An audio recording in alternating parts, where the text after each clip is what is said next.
La palabra que Dios me regala hoy, pues no sé si tenga que ver, pero quiero hablar un poquitico de lo que pasó ayer, porque igual es de orar porque no sabemos qué pasa y la idea es salir a algo bueno, ¿verdad? No que se empeoren las cosas. Entonces que sea Dios tomando el control. Pero hubo una escena que me puso a mí a reflexionar no sobre Venezuela, no sobre Colombia, sino sobre nuestra eternidad. ¿Y a qué me refiero? Y le decía a mi esposa que lo que sentía, ¿cómo explico esto? Porque no quiero que nadie me malinterprete y no quiero herir susceptibilidades. Pero tal vez es entender que en los últimos días, bueno, vimos a Maduro mucho tiempo con de pronto una actitud muy, vengan por mí, hagan lo que quieran, estoy cantando, estoy bailando, estoy celebrando, estoy no sé qué, estoy feliz. Y tal vez ver las imágenes de esta persona esposada, con los ojos vendados, eh, pues uno dice, wow, o sea, es duro. Hace unas horas estabas con toda la soberbia del caso y ahora estás detenido. Y pensaba yo en la eternidad, cuando hay personas que no creen, que tal vez se burlan, que tal vez hacen mofa, que tal vez se ríen. ¿Y qué será llegar un día a la presencia de Dios y decir, ay, era cierto, y ya no hay nada que hacer? No puedo dar vuelta atrás. Porque algo que decían, creo que no sé si fue el presidente Trump o alguien en esto decía, se le habló harto, se le dieron oportunidades y no quiso aceptarlo. Y ahora no hay una negociación, ahora ya va a un tribunal, va a un juicio y va a ser condenado y ya serán las autoridades lo que deciden. Pero cuando hablamos de la vida eterna es lo mismo, o sea, ¿cuántas personas de pronto les compartimos de la palabra, les compartimos del amor de Dios, les compartimos de ser transformados, de ser cambiados? Y simplemente no aceptan, no es verdad, no nos interesa, no nos importa. Y en un momento determinado, cuando llegue ese momento, ¿qué sucederá? Y acá es donde no quiero que me malinterpreten, o sea, no quiero ser malinterpretado, pero sí como que me causaba como tristeza. Ahora, los venezolanos que sacan, ¿cuál tristeza si usted no sabe lo que pasó? No estoy viendo esa tristeza, sino digo, ¿cómo alguien puede terminar así? ¿Cómo alguien puede acabar en esta situación? Y cómo cuando no somos conscientes de quién es Dios en nuestra vida, podríamos terminar de esa manera. Por eso quiero como tomarlo como algo de que no quería dejarlo pasar por alto. Decirle a nuestros hermanos venezolanos que ayer estamos alegres. Yo ayer decía algo, yo estaba con un grupo de personas ayer cuando empezó la noticia. Creo que fue el primero que lo vi, pero cuando veía a las personas verlo, su cara primero de asombro, segundo su cara como de, sí, ¿en serio? Y después su cara de alegría. Y que no eran viejitos como el pastor que se la pasan escuchando noticias, sino que aún personas jóvenes que decían, wow, me lleva yo decía algo en el lugar que estaba, si eso sentimos nosotros que no somos venezolanos, ¿qué sentirían los venezolanos? ¿Qué sentirían ellos? ¿Cuál sería su grado de éxtasis, de exaltación de todo esto? Y nos lleva a entender la necesidad que tenemos de ir cada día caminando de la mano de Dios, como les digo, y entendiendo que Dios hace milagros, que Dios obra. Tenemos que orar por Venezuela. No sabemos qué pasa. Es más, no sabemos cómo es esto. O sea, nosotros apenas escuchamos lo que las noticias nos dicen y nos alegramos por eso, pero no sabemos qué hay por debajo de esto, qué hay por detrás de esto. Si fue que realmente cogieron a Maduro y ahorita vienen por el resto, o si fue que los que estaban con Maduro lo vendieron y se quedaron. O sea, no tenemos ni idea de qué pasó, pero solamente es Dios el que puede obrar y solamente en Él colocamos nuestra confianza y seguir adelante. Pero hablando de eso, decíamos el domingo pasado, los que vinieron el domingo pasado, los que escucharon, decíamos que el propósito para este año, más que la casa, que el carro, que la carrera universitaria, que el matrimonio, qué sé yo, el propósito era llegar a ser más como Cristo. Decíamos, si nosotros nos proponemos ser más como Cristo, resulta que eso nos marcará que ese es el camino que debemos recorrer. Si Jesús dijo, yo soy el camino, la verdad y la vida, el ser más como Cristo es el camino que debemos recorrer, es la senda por donde debemos ir para ir a un puerto seguro.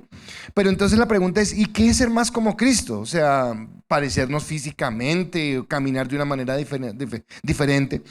Y decíamos que imitar a Cristo o ser más como Cristo Es imitarlo a Él es menguar a nuestra carne para crecer más en el Espíritu, para acercarnos más a Dios. Es la forma como podríamos llegar a ser como Cristo, y esto nos lleva a entender que es como ascender en un escalón en nuestra fe, o sea, como que ir más allá, como que nuestra fe en Dios se amplíe a, ok, listo, entonces voy a colocar por propósito caminar como Cristo quiere que yo camine. Vivir como Cristo quiere que yo viva, porque quiero imitarlo a Él, porque quiero seguirlo a Él, porque quiero caminar en la senda de lo que Él está caminando. Y entonces, si el tema que tenemos para este año es una fe en acción, ok, listo, una fe en acción, un escalón más en la fe, caminar más como Cristo. ¿Y qué es una fe en acción? O sea, ¿cómo hago para poner mi fe en acción? Porque yo entiendo que fe es creer en Cristo. Pare de contar, hasta ahí va bien. ¿Cómo yo coloco mi fe en acción? Y eso es lo que quiero hablarles, y es el título de la prédica: ¿qué es una fe en acción? ¿A qué me refiero o qué nos quiere hablar Dios cuando hablamos de qué es una fe en acción? Ahora, si nuestro ejemplo a seguir es Cristo, podríamos decir, bueno, entonces quiere decir que vamos a orar más para ser más como Cristo. O que vamos a leer más palabra para tener más que predicar a otras personas. Eso sería ser más como Cristo.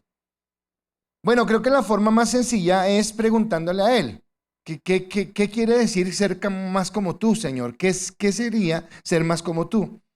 Y el Evangelio de Marcos, en el capítulo 10, versículo 45, Jesús dijo lo siguiente: porque el Hijo del Hombre no vino para ser servido, sino para servir y para dar su vida en rescate por muchos. Wow, espera, estamos hablando de Dios. Estamos hablando del Eterno, estamos hablando del Santo, estamos hablando del Creador del universo entero, de todo lo que existe. Y dice que ese Creador, que es amo y Señor sobre su creación, que en términos humanos normales debería recibir toda la gloria, toda la honra, toda la alabanza, toda la exaltación al momento que hubiera llegado a la tierra, pues Él no llegó a la tierra para recibir eso, sino por el contrario vino a servir. Vino a colocarse al servicio de nosotros. Y si el propósito es ser más como Cristo, entonces quiere decir que nuestro propósito debería ser parecernos a Cristo en el contexto de ser hombres y mujeres que pudiéramos estar más dispuestos a dar algo de nosotros para ser más como Cristo, para caminar más como Cristo quiere que nosotros seamos. Ahora, si Cristo significa, si ser como Cristo significa caminar en esa dimensión de imitarlo en su servicio, quiere decir que nuestra fe debería pasar de una fe pasiva a una fe que se mueva en un sentido de lo que Dios quiere, de lo que Dios espera de nosotros. Y entonces me pone a mí a pensar en la iglesia primitiva. Voy a utilizar una palabra que es fea, o sea, es una palabra que es fea. Pero esta palabra que es fea quiero que la utilice en un sentido positivo. Esta palabra es fea, pero en un sentido positivo. Pero si usted ha leído la historia, en la iglesia primitiva, en la primera parte de la iglesia, ellos crecían como una plaga. Ahora, yo sé que la palabra es fea, pero lo que digo es que crecían muy rápido. O sea, los cristianos aumentaban muy rápido. Y la razón por la que crecían muy rápido era realmente porque ellos vivían el evangelio y eran transformados. Hechos capítulo 2 creo que habla acerca de la iglesia de los primeros días, y dice que comían juntos, que estaban juntos, que daban sus propiedades, que vendían, que todo lo hacían en una comunidad, y que Dios añadía cada día a los que iban a ser salvos, pero los que añadían eran muchos. Primer mensaje de Pablo, 5,000, segundo mensaje, 3,000. No, acá se convierte una persona el domingo y hacemos fiesta. Y allá eran 5,000 en una prédica. Y uno decía, wow, o sea, ¿cómo crecían de esa manera? ¿Qué pasaba? Y me llama la atención, volviendo a lo mismo, que en Hechos 17:6 habla lo siguiente. Dice, estos que trastornan el mundo entero también han venido acá. O sea, la gente los veía como la gente que trastornaba el mundo entero. A veces nosotros no somos ni capaces de trastornar nuestra propia vida. Ay, qué pereza. O sea, nos cuesta. Pero aquí había hombres que realmente transformaban el entorno en el que caminaban, transformaban lo que estaban. Ahora, si yo miro el ministerio de Cristo fue arrollador, pero bueno, Cristo tenía, no una desventaja, obviamente Él es Dios, pero digo, no contaba con algo que contamos en esta época. No tenía Instagram, no tenía Facebook, no tenía YouTube, no tenía nada. Porque hemos podido verlo de maduro, porque eso en las redes sociales es rápido. ¿verdad? Pero Cristo hacía milagros y eso se quedaba allí donde él estaba. O sea, no, o sea, sí de pronto se enteraban, pero después, mucho después, no corría tan rápido las noticias como corren hoy en día. Y el ministerio de Cristo se limitó a Galilea, Samaria, Judea, que eran las regiones por donde él andaba, resucitando muertos, sanando enfermos, predicando la palabra, todo lo que él hacía, ¿de acuerdo? Pero después del Pentecostés y en especial, después de la muerte de Esteban, dice que el evangelio empezó a crecer por todos lados porque ellos fueron esparcidos. Entonces casi toda Europa, casi toda Asia, el norte de África, o sea, como que el mundo conocido, el mundo civilizado de la época, todos fueron tocados por el poder del evangelio. A todos lugares llegó el poder del evangelio. La gente empezó a conocer de Cristo, empezó a conocer de lo que había personas que querían tergiversar el mensaje, que había sectas, que habían falsas doctrinas, y entonces los apóstoles tienen que empezar a establecer los parámetros de cuál es la fe cristiana, cuál es la doctrina, qué es lo que creemos. Cuando yo hablo de la iglesia cristiana, no estoy hablando de algo loco que nació de la nada, sino de algo que fue dado por Dios, pero que fue estipulado en sus principios, en sus bases y todo lo que había. Pero esos que multiplicaron eran aquellos que estaban dispuestos a correr un escalón más. Y esa transformación ha llegado hasta nuestros tiempos y ha llegado hasta nuestras tierras. O sea, tenemos el evangelio porque hubo gente que pagó un precio por predicar la palabra, por llevar el evangelio, por caminar hacia lo que quería. Hace 8 días decía que no podíamos dejar el 2026, Señor, cumple mis sueños limitados de tener... No, quiero ser más como Cristo y quiere colocarme a su servicio.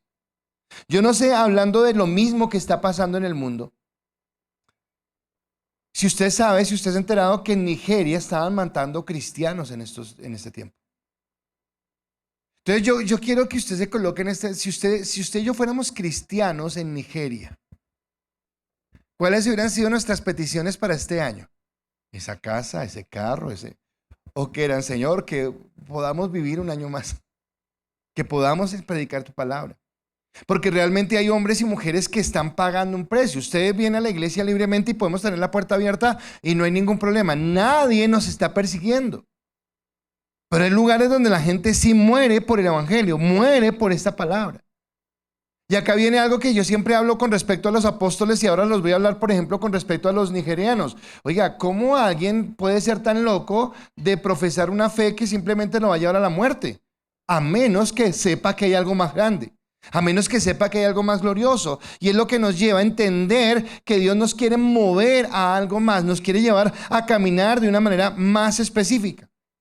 Así que yo espero que el evangelio esté transformando tu vida. Espero que el evangelio esté tocando tu vida para ser más como Cristo, para caminar como Dios quiere que camines, para entender la salvación. Pero ahora te quiero preguntar, esa vida que está siendo transformada por el evangelio, que es tu vida, ¿a cuántas personas ha afectado? No, pastor, es que yo soy de la secreta. No, acá no necesitamos espías, no existen. Nosotros debemos ser cristianos que seamos colocados en evidencia, puestos a la luz, que nuestros hechos, que nuestros actos, que nuestras palabras, que nuestra forma de actuar, que nuestra forma de comportarnos en cualquier circunstancia dé evidencia de que realmente el evangelio ha llegado a nuestra vida y está cambiando. Entonces, ¿qué es una fe en acción? Somos salvos por gracia, eso lo sabemos, eso lo tenemos claro. Dios nos eligió, Dios nos escogió, Dios nos apartó para que fuéramos sus hijos, para que camináramos en Él.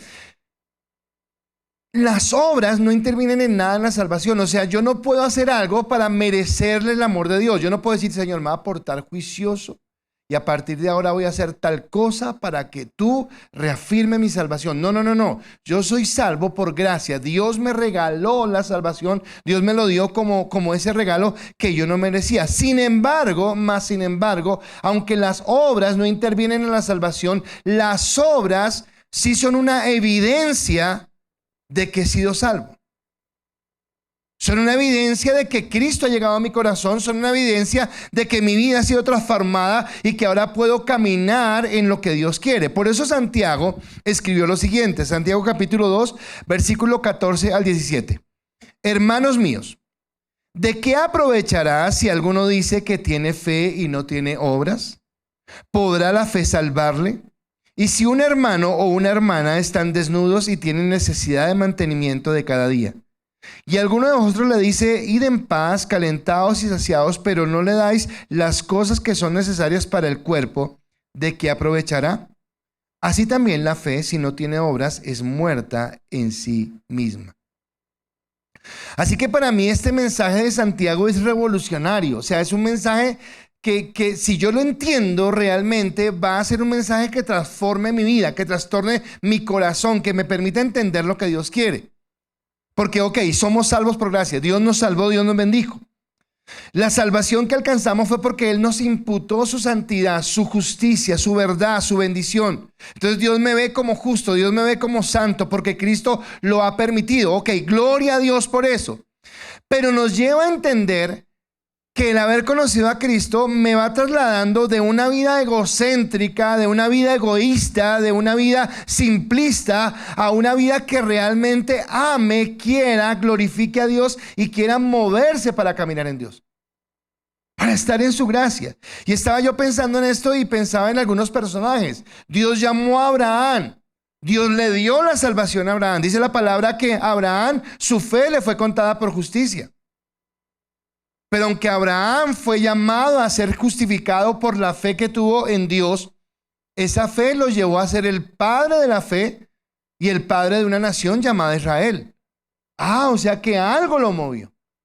Cuando yo pienso en Moisés por allá, aburrido, triste, decepcionado de la vida, en un desierto, cuidando ovejas, solo y sin ninguna esperanza, Dios lo llama desde una zarza. Y lo llama para que él sea salvo. Moisés es salvo, pero también lo lleva a ir a rescatar a un pueblo, a ser el caudillo de un pueblo y sacarlo de la esclavitud. Dios llamó a José a ser salvo. Y gloria a Dios porque José es salvo, pero no quedó solamente en José, sino que lo lleva para que sea el que, pasando una serie de penurias, después pueda darle albergue al pueblo de Israel y encontrar la bendición. Lo mismo pasa con David, y busque cualquier personaje de la Biblia, y sí fueron salvos por la fe, no por sus obras. Abraham no fue salvo porque, pues, caminó de un lado al otro. Moisés no fue salvo porque caminó en el desierto con el pueblo. José no fue salvo porque estaban en Egipto. No, ellos fueron salvos por la gracia de Dios, pero sus obras dan evidencia de que eran salvos y que Dios había transformado. Así que las obras no son necesarias ni son suficientes. Son dos palabras claves. Ni son necesarias, pero tampoco son suficientes para ser salvos. O sea, nadie es salvo por obras. O sea, eso tiene que quedarse claro. Pero lo que pasa es que, como no es por obras, yo me quedo acá quieto. No, esperen, no es así. Porque no soy salvo ni por obras, no lo alcanzo por obras, pero las obras sí son una evidencia de que hemos recibido a Dios en nuestra vida. Y entonces está haciendo una diferenciación entre lo que es una fe muerta y lo que es una fe viva. Porque es una fe muerta, es solamente aquella que confiesa y dice, Dios es tan bueno, es tan lindo, pues yo sigo viviendo igual, pero Dios es bueno, yo creo en Él y me parece que chévere. No, esa fe no es la que está pidiendo Dios, sino es una fe que realmente me lleva a mí a actuar de una manera diferente. Es una fe que me lleva a mí a incomodarme. Es una fe que me lleva a mí a tener dolor por el prójimo. Es una fe que me lleva, es más, déjeme empezar de lo más pequeño a lo más grande. Primero, en mi propia vida, que me lleva a mí a entender que ahora Dios tiene que ser el primer lugar en mi vida y que yo necesito caminar en una comunión con Él, y por eso necesito apartar tiempo para tener un devocional con Él, una comunión con Él, para vivir conforme a lo que Él quiere, para que yo restrinja algunas cosas en mi vida que antes eran valederas, pero que ya no son, en cuanto a pensamientos, acciones, personas con las que comparto o lo que sea. Empieza en mí. Pero espere, esa fe también tiene que llevar a que mi familia vea que yo soy cristiano. ¿Y cómo ve mi familia que yo soy cristiano? Pues porque yo les digo que soy cristiano. No, eso no es suficiente. Su familia ve que usted es cristiano cuando usted cambia su forma de tratarlos, cuando usted cambia su forma de vivir con ellos, cuando usted es más consecuente, cuando usted es más generoso, cuando usted es más amoroso, cuando usted es más comprensivo, cuando usted está más atento. Listo. Y eso mismo se aplica a su trabajo, a su estudio. Pero ahora, ¿y cómo se lleva más allá? Bueno, cuando la gente puede ver en usted una vida diferente, no solamente porque usted les predica, me llama la atención que el apóstol Santiago llega y dice que usted puede decirle a alguien que tiene necesidad del pan, decirle, oiga, vaya, pobrecito, vaya y caliéntese alguito, coma y descanse. Pero le acaba de decir que no tiene nada que comer y usted no se inmutó, usted solamente le dijo, vaya y coma.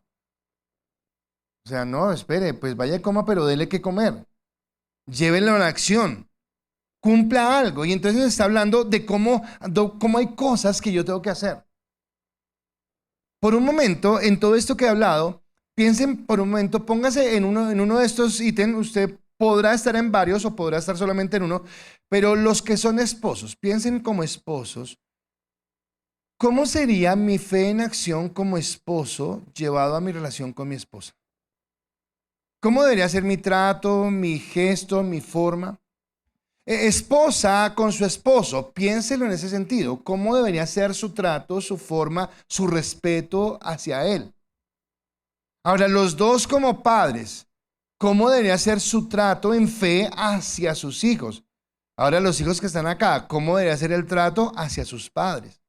Porque eso es una fe en acción. Que la gente no solamente me escuche diciendo que soy cristiano, sino que mis hechos, mis acciones, aún mi servicio pueda mostrar que realmente yo soy la persona que estoy diciendo que soy, que he sido cambiado y renovado por ese cambio, ¿no? por esa fe que tengo en mi corazón. Eso marca la diferencia entre la fe muerta y la fe viva. Ahora, Cristo, como es nuestro ejemplo, porque Cristo es el modelo a seguir, Cristo creyó en el Padre. Todos estamos de acuerdo, ¿verdad? Pero si yo veo, Cristo no creyó en el Padre solamente de pensamiento. ¿Y por qué lo digo así? Porque usted y yo creemos muchas veces de pensamiento. Ay, sí, Dios, sí. Ay, sí, Dios. Pero cuando Dios nos pide algo, no estamos dispuestos. Entonces no me diga nada, ni me levante la mano, nada. Usted no haga nada, solamente piense. Pero ¿cuántas veces Dios le ha dicho, no me gusta esta forma en la que actúas? No me gusta esta pasividad que tienes. No me gusta la forma en la que hablas. No me gusta. Y usted, ay, no, Dios, yo creo en ti, pero al fin, que sí creemos o no creemos. Porque la fe de Cristo lo llevó no solamente a decirle, Padre, creo en ti, sino, Padre, creo en ti y estoy dispuesto a hacer tu voluntad. Ah, esa es una fe en acción. Y muchas veces hacer la voluntad de Dios implicará que yo me tenga que desacomodar. Implicará que yo me tenga que humillar. Implicará que yo tenga que ceder en algún espacio. Y fue lo que hizo Cristo. En el Getsemaní, Jesús dijo, otra vez fue y oró por segunda vez diciendo, Padre mío, si puedes, pasa de mí esta copa sin que yo la beba. Pero hágase tu voluntad. O sea, lo que está diciendo es, Señor, no quiero, pero si tú dices, yo lo voy a hacer. Y yo llamo a esto una orden confusa. Y a veces Dios da órdenes confusas, digamos que no confusas en que nos enrede, pero digamos que confusas en el sentido de, ¿en serio tú quieres que yo haga eso? Entonces voy a más adelante a tomarlo, pero quiero colocarlo en dos espacios. Dios llamó a Abraham y le dijo, ve y sacrifica a tu hijo. ¿En serio tú quieres que yo haga eso? Le dijo Jesús, ve a la cruz del Calvario. ¿En serio tú quieres que yo haga eso? Le dijo a Daniel, no se contamine con la comida del rey. ¿En serio tú quieres que yo haga eso? Y entonces, ¿cuántas veces usted le ha dicho a Dios, ¿en serio tú quieres? No, Dios, yo creo que yo estoy como que disvariando. O sea, no es para tanto. Fanático no. ¿Alguna vez has dicho eso? No, fanático no. Y no es fanatismo, es obediencia. Es que Dios te está demandando algo, es que Dios te está pidiendo que seas radical en tus pensamientos, en tus formas de actuar y de pensar. Así que una fe en acción es realmente colocar a Dios en el centro y decirle, bueno, Dios, ¿y cómo es que tú quieres? Porque un problema que tenemos es que queremos ser cristianos llevando la misma vida que a mí me parece que debo llevar. Actuando, viviendo como a mí me parece que yo debo vivir. Y no colocándolo a Él realmente en el centro y a Él realmente como el Dios que tiene el control. Entonces hay tres características que quiero mencionar sobre lo que sería una fe en acción. Y mi primera característica es, una fe en acción es una fe que gestiona. Una fe en acción gestiona. ¿Usted ha escuchado alguna vez la palabra gestionar? Bueno, no sé si se aclara para nosotros, pero gestionar es como producir, como, bueno, ¿qué vamos a hacer? O sea, listo, acá estamos, pero ¿qué vamos a hacer? Gestione, muévase, listo, ya, ¿qué vamos a hacer? A veces la gente molesta con nosotros porque hablamos mucho.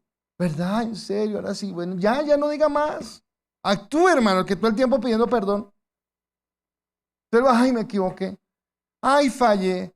Ay, ya, bueno, listo, ya sabemos que falló. Gestione. ¿Qué va a hacer? No nos quedemos toda la vida ahí no, ¿qué vamos a hacer? Entonces, es muy fácil hacer oraciones. Es muy fácil hacer declaraciones. Déjeme colocar el caso de Nigeria otra vez acá. ¿Qué tan fácil es en Nigeria ir al trabajo, ir a la universidad, ir a algún lugar y decir, soy cristiano? Cuando yo sé que tal vez eso me puede costar la vida. ¿Qué tan fácil es? Pero nosotros somos muy buenos acá somos cristianos, porque acá, ¿quién nos va a decir algo? Acá nadie nos dice nada. Soy cristiano y amo a Dios, amén, gloria a Dios. Pero mañana en su trabajo, cuando le ofrezcan ese negocio torcido, cuando venga esa tentación, ¿soy cristiano o dudo? Porque la fe en acción gestiona, la fe en acción obra, la fe en acción está a llevarnos a que la gente, por nuestras decisiones, por las acciones que tomamos, por las formas en las que empezamos a vivir, la gente realmente es consciente de que soy cristiano. Mi problema no es ser cristiano en la iglesia. Es que en la iglesia es muy fácil ser cristiano. Porque acá nadie te va a criticar, ni te va a juzgar, no, nadie. Mi problema es ser cristiano allá donde tengo que serlo. Entonces Santiago dice, pero alguno dirá, tú tienes fe y yo tengo obras. Muéstrame tu fe sin tus obras y yo te mostraré mi fe por mis obras. ¿Tú crees que Dios es uno? Bien haces. También los demonios creen y tiemblan. Mas ¿quieres saber, hombre vano, que la fe sin obras es muerta? Así que Santiago, como ese mensaje revolucionario del que estoy hablando, está colocando un desafío entre lo que simplemente es creer y las obras que se gestionan que dan una evidencia clara de que realmente soy cristiano. Entonces yo no soy cristiano por lo que haga, ya lo mencioné. Pero sí tiene que haber una evidencia de que soy cristiano, y la evidencia de que soy cristiano es que ha habido un cambio en mi forma de actuar.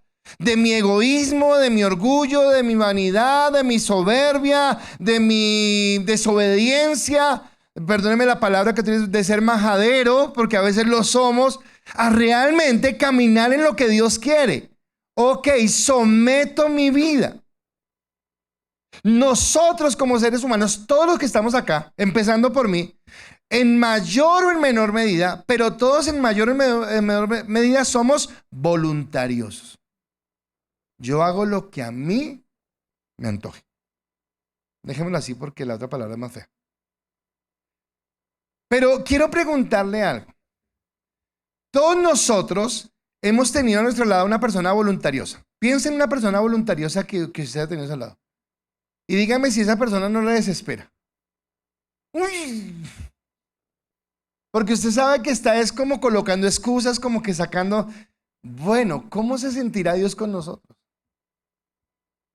cuando somos voluntariosos?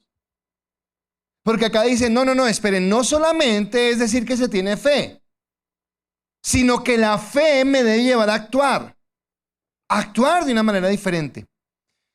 El apóstol Pedro dijo este texto que voy a leer cuando estábamos en pandemia, en uno de los tantos programas que hicimos, creo que lo desarrollamos.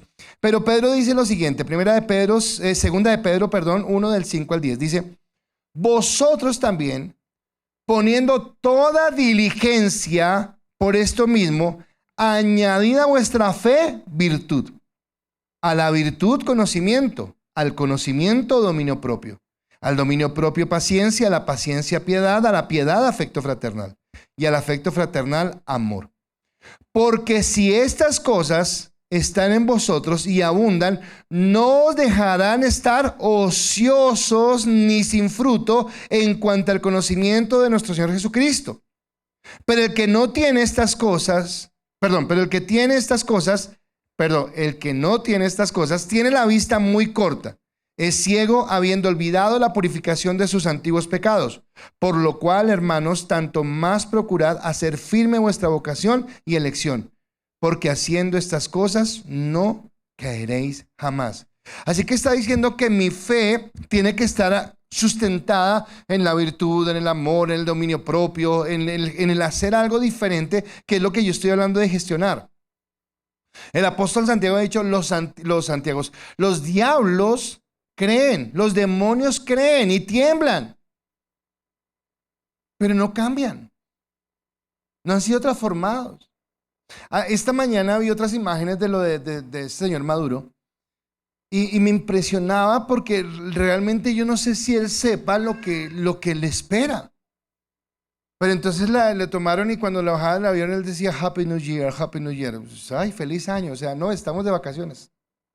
Es más, leí un meme ayer que decía, oiga, hasta Maduro fue a Estados Unidos al Mundial y yo no voy. Entonces pero resulta que él, Happy New Year, es como que no me importa. Y le toman fotos y, no, espere. Es en serio, lo van a condenar.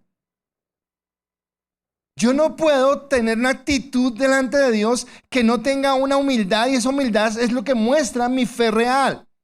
Es lo que hace que yo camine, porque los demonios tiemblan ante Dios, mas sin embargo ellos aborrecen a Dios y aborrecen la verdad.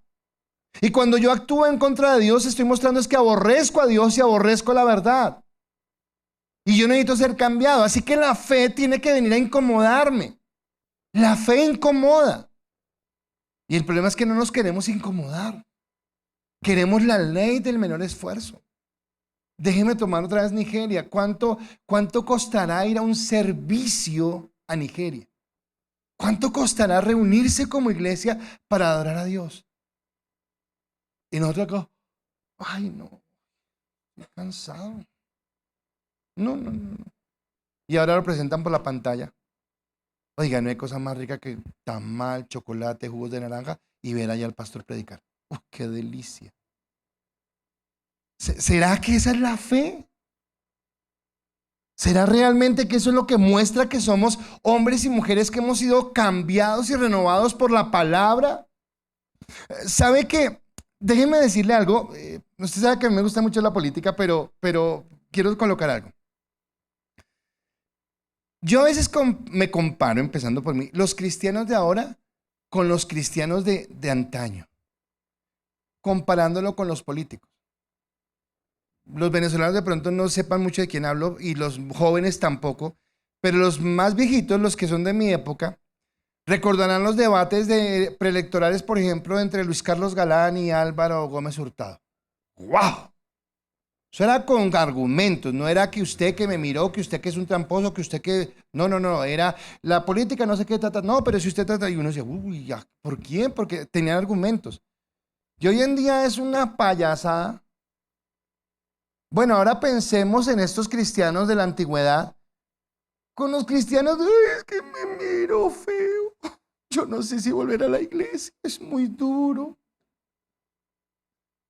El hermano, yo entré y no me saludó. ¿En serio somos los cristianos que tenemos esa fe que va hacia adelante? Porque imagínense si yo sufro porque me miran feo en la iglesia o porque sentí que me miraron feo en la iglesia, ¿cómo sería si realmente me persiguieran por el evangelio?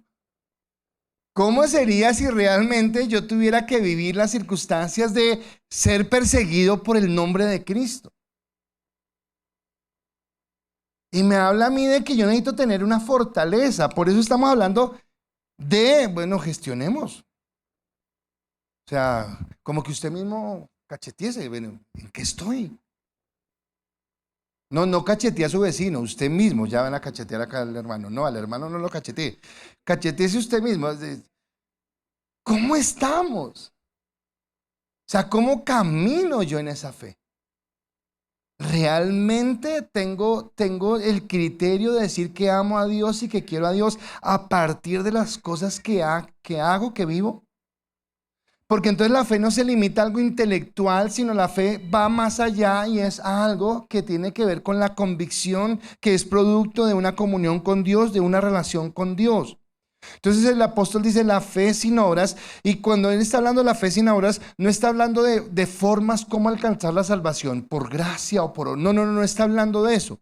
Lo que él está haciendo es colocando un contraste entre lo que es una fe pasiva y una fe activa. De que muchos podemos decir que realmente amamos a Dios, que muchos podemos decir que realmente caminamos en Dios, pero que realmente la evidencia de que alguien camina en Dios se ve a través de sus frutos. Por eso Jesús dijo, por sus frutos los conoceréis. Porque la forma en la que actúa, la forma en la que habla, la forma en la que se comporta, la forma aún en la que siente. ¿Cómo hago para explicar esto? Porque va más allá. O sea, no solamente es portarme bien, porque, ay, no, yo me porto bien, pastor. Ok, listo, pero no es solamente portarse bien, sino cómo me muevo yo alrededor de lo que hay a mi alrededor. Tal vez aquí puedo explicar por qué hablo de la tristeza que me da ver a Maduro. ¿Por qué me da tristeza? Porque me hace entender que ese es el fin de todas las personas que caminan por fuera de la voluntad de Dios. Y entonces, cuando hablamos en términos de la eternidad, yo voy a decirle algo que creo que es así. Que habrá gente que seremos salvas y habrá gente que se condenará, pero que si yo realmente he sentido el amor de Dios en mi vida, a mí antes de alegrarme que alguien se condene, me dolerá, independientemente de quién ha sido, porque estamos hablando de una eternidad sin Dios, de una eternidad en dolor, de una eternidad en agonía. Y esta es la fe o el fruto de la fe que hay en mi corazón. Cambia mi perspectiva de un corazón egoísta a un corazón que quiere ver cómo la gente que está alrededor cambia, cómo la gente es transformada. Así que la primera característica de la fe es gestiona. La fe activa gestiona. ¿Qué tienes que gestionar en tu vida en este año? ¿Cómo haces realmente para salir de esa comodidad que tienes a veces, de ese egoísmo que tienes, que solamente piensas en ti, en tus intereses y en tus sueños y dejas de pensar en otros y dices, ok Dios, ¿qué es lo que tú quieres? ¿Cómo camino yo para que mi vida te pueda glorificar? La segunda característica es que es una fe, una fe en acción es una fe que confía. Una fe en acción confía. ¿Y a qué me refiero con confiar? Ya coloqué a Cristo como ejemplo, pero ahora viene Abraham. Y Santiago, seguramente la mayoría de sus lectores en ese momento eran judíos, y hablarles a los judíos de Abraham, wow, era hablarles de su referente, hablarles del padre de la fe, hablarles de aquel hombre que le creyó a Dios y que porque le creyó a Dios, entonces fueron un pueblo, el pueblo apartado para Dios. Así que cuando a ellos se les toca el tema de Abraham, ellos van a colocar mucha atención de lo que se está diciendo. Y entonces hablando de Abraham, hablando de ese padre de la fe, lo que dice Santiago es lo siguiente. ¿No fue justificado por las obras Abraham, nuestro padre, cuando ofreció a su hijo Isaac sobre el altar? ¿No veis que la fe actuó juntamente con sus obras y que la fe se perfeccionó por las obras? Y se cumplió la escritura que dice, Abraham creyó a Dios y le fue contado por justicia y fue llamado amigo de Dios. Vosotros veis, pues, que el hombre es justificado por las obras y no solamente por la fe.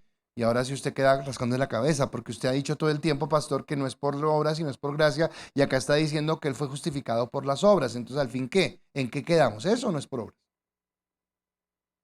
¿Necesitamos tener obras para ser salvos o no necesitamos tener obras para ser justificados? Martín Lutero, esto lo he dicho también en otras ocasiones, cuando empezó la reforma, quería sacar el libro de Santiago, la carta de Santiago de la Biblia. Porque él tenía ese conflicto, decía, no, si la fe es por gracia, ¿cómo es que las obras? Es más, podríamos estar pensando, si usted ha escuchado al pastor Mateo cuando ha predicado sobre Corintios, yo creo que ya tocó ese tema.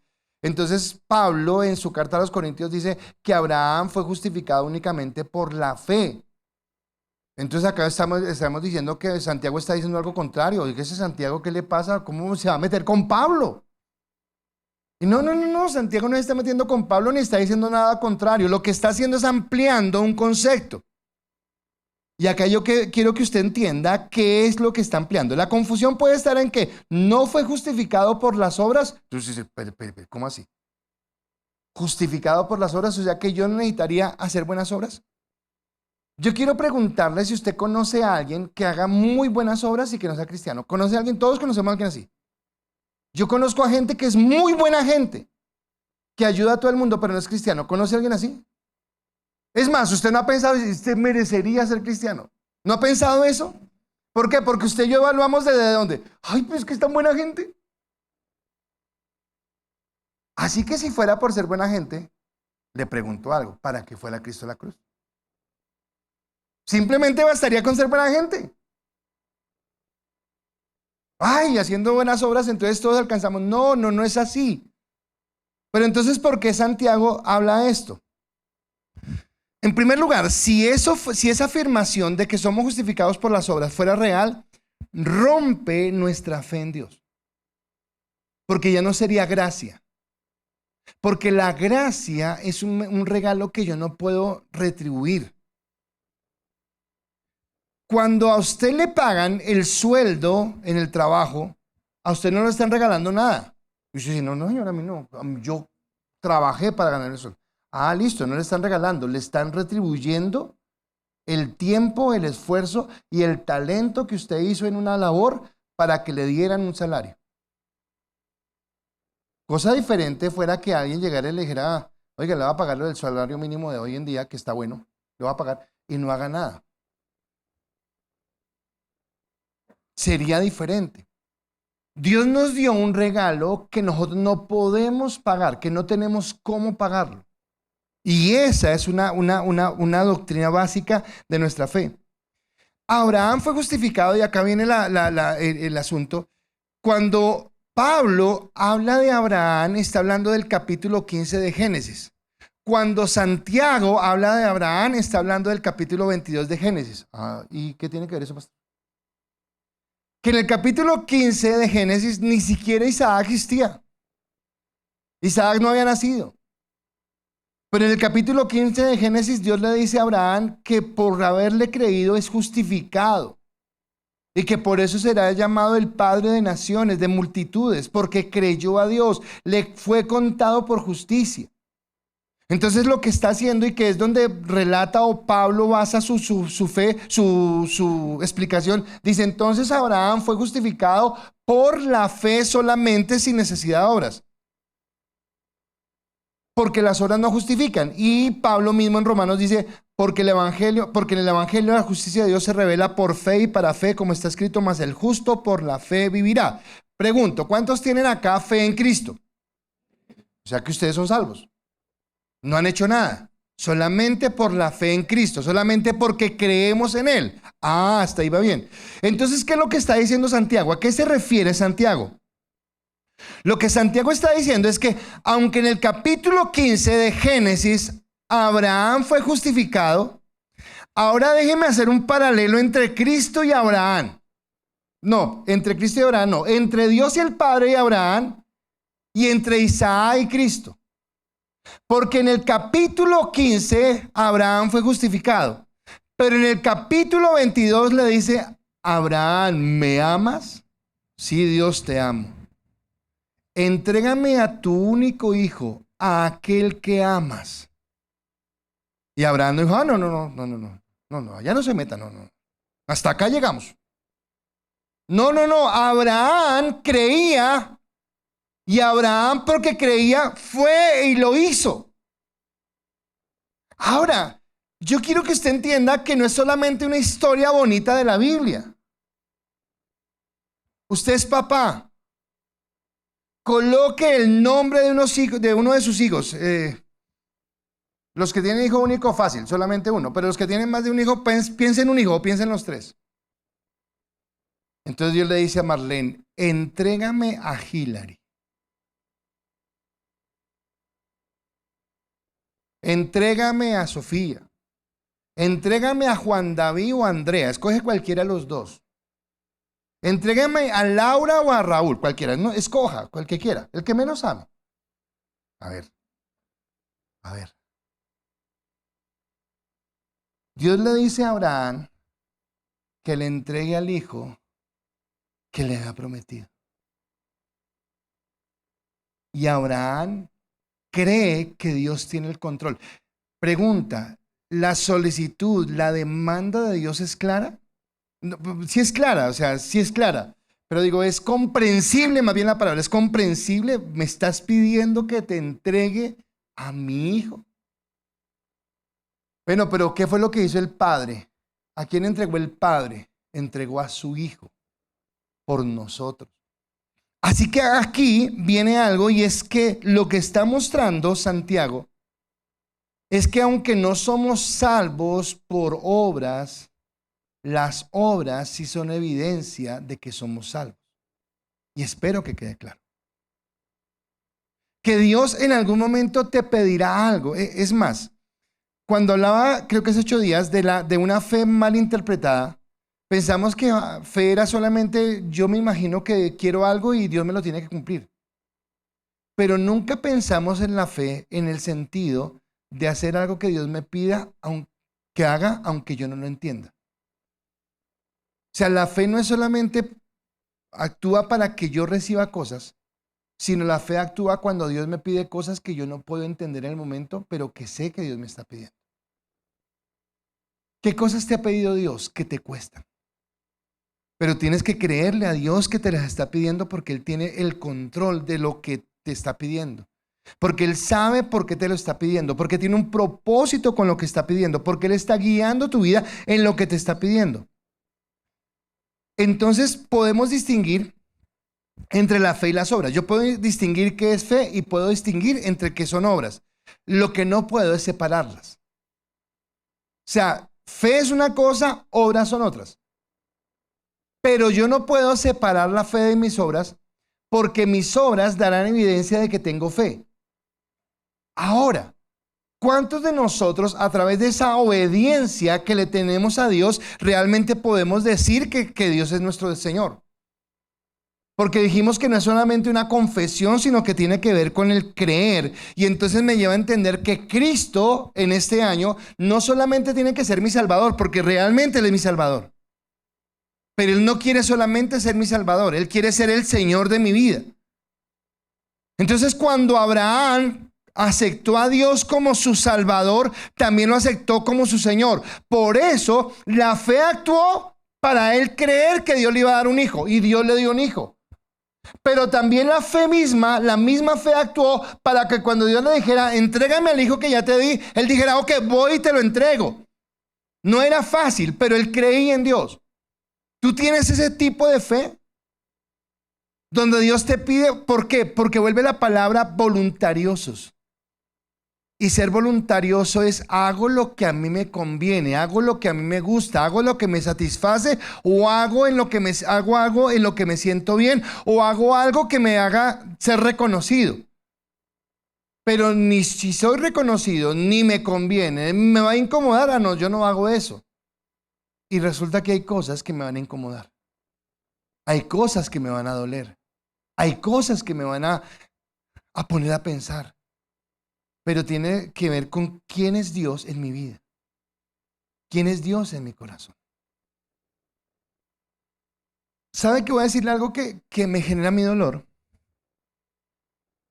Pero tal vez algo que me genera dolor es ver personas que estuvieron en la iglesia y de pronto que ahora andan en otro ambiente. Vuelvo a decir que una bendición de la época de Cristo era que no hubiera redes sociales. Pero el problema es que ahora hay redes sociales y la gente publica de todo. Y entonces usted se entera de la vida de la gente por las redes sociales. Ah, estaban en tal cosa. Ah, andaban en tal cosa. Y eso uno dice, uy, pero no amaban a Dios. No querían a Dios. Para ahora caminar en otro camino. Porque entonces Cristo no solamente es el Salvador de mi vida, sino Cristo es el Señor de mi vida. Y Cristo es el Señor de mi vida 365 días al año. O sea, no necesitamos a Cristo ahorita el 15 de enero que empieza todo en orden. Señor, otra vez somos cristianos. Hasta el 15 de diciembre del otro año, y el 15 de diciembre me olvido, y del 15 de diciembre al 15 de enero, vacaciones. No, eso no existe. Yo soy cristiano en vacaciones y en trabajo y en familia y sin familia, y con amigos y sin amigos, y en soledad y en público. Soy cristiano siempre y camino en lo que Dios quiere. Así que la primera característica de una fe en acción es que gestiona. La segunda característica es que cree. Pero la tercera característica es que una fe en acción no tiene prejuicios. Y no tiene prejuicios, ¿a qué me refiero? ¿Recuerdan que les dije que Santiago está escrito a judíos? Y entonces Santiago hace algo, o sea, sigue siendo algo espectacular. Primero les dijo que gestionen su fe. Después les dijo que creyeran en Abraham, que creyeran que la fe es de creer, y colocó a Abraham como referente. Y que le coloquen a ellos como referente a Abraham, pues es obvio, ¿no? Pero lo segundo que hace, o lo tercero que hace, es colocarles a una prostituta como referente. Imagínense a los judíos, que son bien machistas y que son bien prejuiciosos y señalan a todo el mundo que tiene pecado.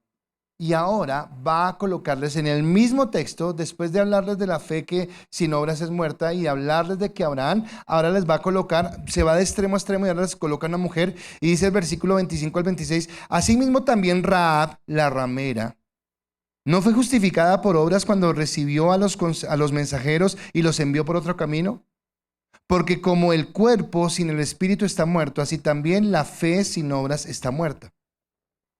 Así que esta mujer que es gentil, que es mujer, que ya es bastante ofensa para los judíos, para ellos, y que es prostituta, decide no tener en cuenta el estigma que podía recibir de los judíos, no tener en cuenta el señalamiento, usted es mujer, usted es prostituta, usted es pecadora, usted... No, ella decide creerle a Dios, y por creerle a Dios tiene una acción osada, porque la fe que ella tuvo le podía costar la muerte. Porque esos espías que llegaron venían a espiar la tierra en la que ella estaba, porque le iban a destruir.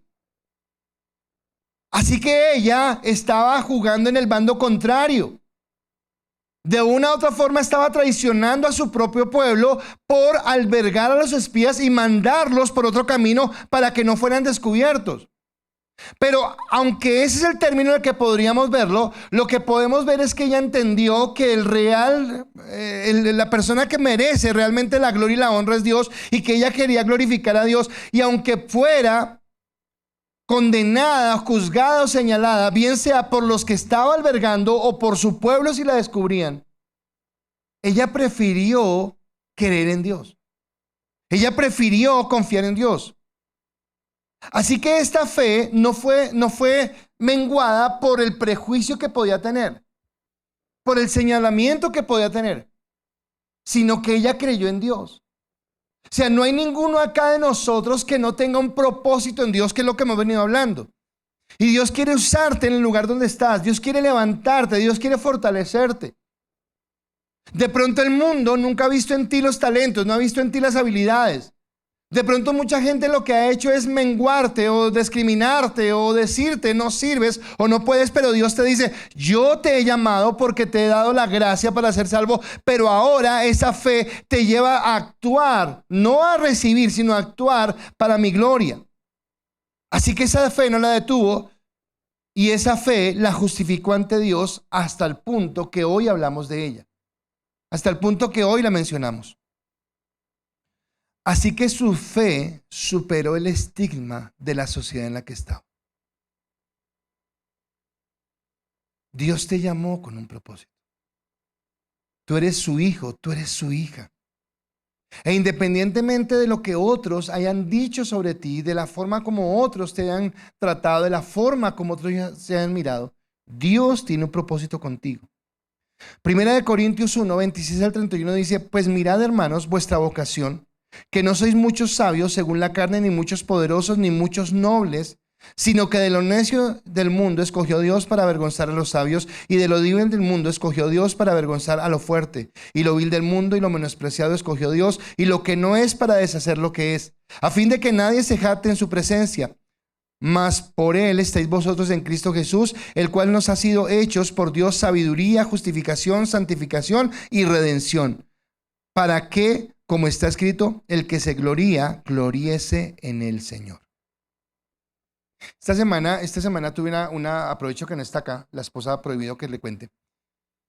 Pero la semana pasada tuve una charla con César, y Y me dijo algo así como, pastor, entendí que lo que hago fue lo que Dios me dio, el don que Dios me dio, el talento que Dios me dio para hacer lo que me gusta, y me gusta mi trabajo. Entonces le dije, qué chévere, me gusta. Y le dije, pero ¿entiendes o de qué manera glorificas a Dios? Me dijo, claro, porque yo desarrollando mi trabajo, ahora me reúno con los generales y con los coroneles y les puedo hablar de la verdad de un Dios que ha cambiado mi vida. Ahora, cuando yo entiendo que Dios me ha dado talentos para desarrollarlos en un lugar determinado y que donde yo esté puedo glorificar a Dios, es cuando estoy entendiendo que la fe me la dio. ¿Usted recuerda la parábola de los talentos? 5, 2 y 1. Y al regreso, 5. Otros 5 gané. Ok, muy bien. 2, ¿cuántos? Otros 2. Oh, qué bien. El 1, no. Tuve miedo y mejor lo enterré. Preferí quedarme en la casa viendo la serie de Netflix. Pero acá está tu talento, bien cuidadito. Él no recibe una felicitación. Él no recibe un reconocimiento por ser honesto y haber devuelto el talento que se le dio. Él lo que recibe es una recriminación porque dijo, y lo que te di, ¿para qué lo usaste? Lo que está mostrando es que esa persona no tenía fe porque su fe no lo llevó a actuar, no lo llevó a orar. ¿Piensas quedarte estático en el 2026 haciendo lo mismo de siempre? Quejándote, llorando, buscando tu comodidad. ¿O realmente entiendes que Dios te llama a algo diferente? Porque una fe en acción es gestionar, confiar y avanzar sin prejuicios. Eso es una fe en acción, lo que Dios quiere. Pero no es activismo, porque nunca puedo perder de vista mi relación con Dios. Porque a veces el activismo, y yo también soy como ajeno a eso. O sea, no me gusta si hagamos porque hacemos y hacemos y hacemos, y cuando buscamos a Dios. Entonces todo tiene su equilibrio. El equilibrio es lo importante. Entonces, así como tengo comunión con Dios, así como lo amo, así como tengo mi intimidad con Él, también quiero servirle. Y entonces hay dos formas de servirle. En las dos Dios nos está pidiendo que la sirvamos. Primero, la forma en la que todos deberíamos hacerlo ya es que yo soy siervo de Dios donde estoy, en el círculo o en el ambiente en el que me muevo. Entonces vuelvo al principio de la prédica. Tu familia tiene que saber que tú eres cristiano. En tu trabajo, en tu universidad, en tu colegio, en tu vecindario, tienen que saber que tú eres cristiano. Pero la forma en la que van a saber que tú eres cristiano no es porque vas a llegar al salón de clases con un cartel grande que diga, ahora soy cristiano, que todos lo sepan. No. Eso no es lo que se quiere. Sino que tus actuaciones, tus actos, tu forma de manejarte, de conducirte, de tomar decisiones, la radicalidad que las personas ven en tu vida será lo que hagan que vean que eres cristiano. Seguramente eso te costará burlas, seguramente te costará críticas, seguramente te dirán aburrido, tonto, arcaico, lo que quieras. Pero seguramente esas mismas personas que critiquen, no te digo que todas, pero alguna de ellas será la que te busque cuando tenga un problema. Será la que te busque cuando tenga situaciones difíciles y te dirá, yo he visto algo diferente en ti porque actúas diferente y yo quiero pedirte un consejo. ¿Cómo puedo resolver esto? Porque sé que me puedes dar un buen consejo. Y esa es la forma en que todos serviremos. Pero la segunda forma es servir en la iglesia. Yo quiero animarles a que todos podamos servir. ¿Sabe? Yo me cuestiono y digo, Señor, ¿será que el 2025 estuvimos muy quietos?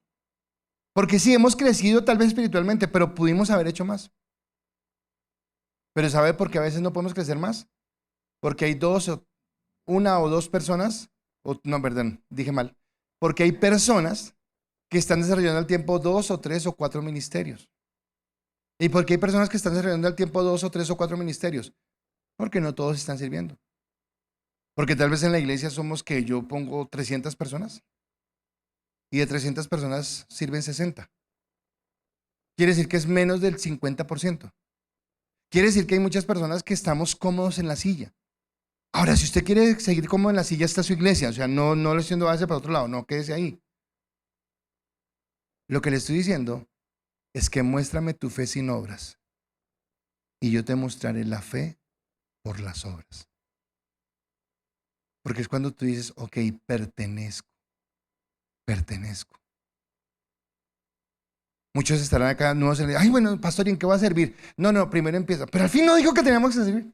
Sí, pero todo tiene su tiempo. Porque la idea es que cuando yo sirva, entienda por qué lo hago. entienda qué me mueve a servir y cómo puedo hacerlo de la mejor manera. Así que yo quiero animarles a que sin entrar en activismo, este año decidamos colocar una fe en acción en nuestra propia vida, en nuestra vida congregacional, en la iglesia, y que podamos servir de la misma manera como Cristo nos ha servido a nosotros. Espero que nadie me va a preguntar, pero por si acaso alguien dirá, ¿y cómo Cristo me ha servido a mí? De pronto, si a alguien se le ocurre preguntar eso, pues te va a decir, no, solamente fue la cruz por ti, no hizo nada más. Lo único que hizo fue entregar su vida en la cruz del Calvario para redimirte. Así que, ¿qué es una fe en acción? Una fe en acción es seguir el modelo de Cristo. ¿Y cuál es el modelo de Cristo? Yo no he venido para ser servido, sino para servir y dar mi vida en rescate por muchos.